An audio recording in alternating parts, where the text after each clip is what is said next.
मैंने कोई ठेका नहीं ले रखा है वहाँ जाने का। मैंने कोई ठेका नहीं ले रखा है सारा काम करने का। उसने कोई ठेका नहीं ले रखा है तुम्हें रोज़ रोज़ याद दिलाने का। इस तरह के सेंटेंसेस अक्सर हमें अपनी डेली लाइफ में बोलने होते हैं या फिर सुनने को मिलते हैं। इनको इंग्लिश में बोलने के लिए दो स्ट्रक्चर्स का यूज़ किया जाता है।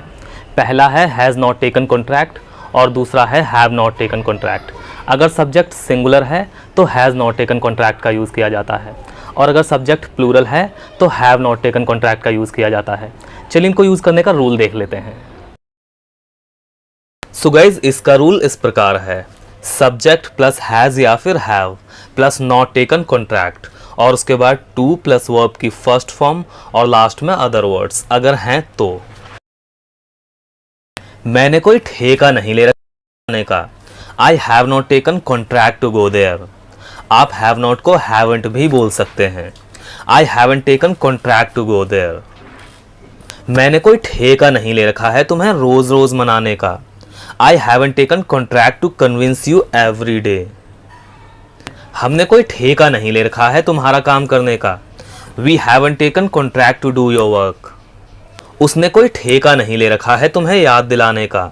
ही has not taken contract to make you remember. मैंने कोई ठेका नहीं ले रखा है तुम्हें समझाने का। I haven't taken contract to make you understand. इसके अलावा अगर हमें इस तरह के सेंटेंसेस बोलने हो, जैसे कि मैंने क्या ठेका ले रखा है तुम्हें मनाने का, मैंने क्या ठेका ले रखा है तुम्हारा काम करने का, तब हम ये वाला रूल फॉलो करेंगे। सबसे पहले हैज़ या फिर हैव और उसके बाद सब्जेक्ट, सब्जेक्ट के बाद टेकन कॉन्ट्रैक्ट टू और उसके बाद वर्ब की फर्स्ट फॉर्म और लास्ट में अदर वर्ड्स। जैसे कि मैंने क्या ठेका ले रखा है तुम्हें मनाने का, have I taken contract to convince you. मैंने क्या ठेका ले रखा है तुम्हारा काम करने का, have I taken contract to do your work. ज़्यादा भाव मत दो उसे। मैं ऐसे लोगों को ज़्यादा भाव नहीं देता, वो कभी भाव नहीं देता। आजकल वो बहुत ज़्यादा भाव दे रही है। इस तरह के सेंटेंसेस को इंग्लिश में बोलने के लिए गिव इम्पॉर्टेंस और गिव मच इम्पॉर्टेंस का यूज़ किया जाता है। गिव इम्पॉर्टेंस का मतलब होता है भाव देना और गिव मच इम्पॉर्टेंस का मतलब होता है ज़्यादा भाव देना। सो गाइज, इसके रूल के लिए सबसे पहले बोला जाता है सब्जेक्ट और उसके बाद हेल्पिंग वर्ब। हेल्पिंग वर्ब के बाद बोला जाता है गिव इम्पॉर्टेंस या फिर गिव मच इम्पॉर्टेंस और लास्ट में अदर वर्ड्स।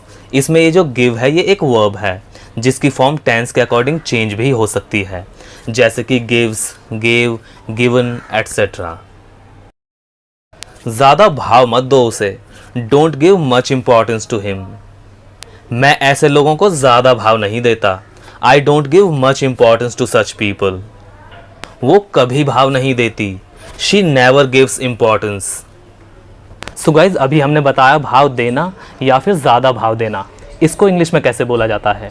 लेकिन अगर आपको बोलना हो भाव खाना, जैसे कि ज़्यादा भाव मत खाओ, तुम हमेशा ज़्यादा भाव खाते हो, इस तरह के सेंटेंसेस को इंग्लिश में कैसे बोला जाता है। गाइज, इस पर हमने एक सेपरेट वीडियो ऑलरेडी बनाया हुआ है। अगर आपने वो वीडियो नहीं देखा है तो आप इस वीडियो के बाद देख सकते हैं। उस वीडियो का लिंक इस वीडियो के डिस्क्रिप्शन में दे दिया गया है।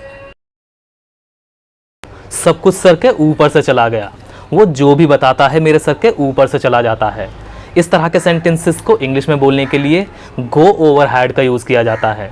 गो ओवर हेड का मतलब होता है सर के ऊपर से चले जाना या फिर सर के ऊपर से निकल जाना, मतलब कुछ भी समझ में ना आना। इसको यूज़ करने का कोई फिक्स रूल तो नहीं है, लेकिन जब आप एग्जाम्पल्स देखेंगे तो समझ जाएंगे कि इसको किस तरह से यूज़ किया जाता है। सब कुछ सर के ऊपर से जा रहा है या फिर सब कुछ सर के ऊपर से निकल रहा है। Everything is going over head. सब कुछ मेरे सर के ऊपर से चला गया या फिर सब कुछ मेरे सर के ऊपर से निकल गया। Everything went over my head. वो जो भी बताता है मेरे सर के ऊपर से निकल जाता है। Whatever he tells goes over my head। ध्यान से सुनो, नहीं तो सब कुछ तुम्हारे सर के ऊपर से निकल जाएगा। Listen carefully, otherwise everything will go over your head।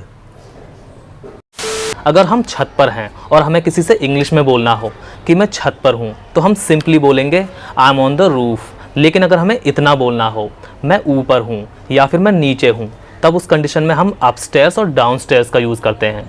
जैसे कि मैं ऊपर हूँ, आई एम अपस्टेयर्स। मैं नीचे हूँ, आई एम डाउनस्टेयर्स। ऊपर चले जाओ, गो अपस्टेयर्स। नीचे आ जाओ, कम डाउनस्टेयर्स।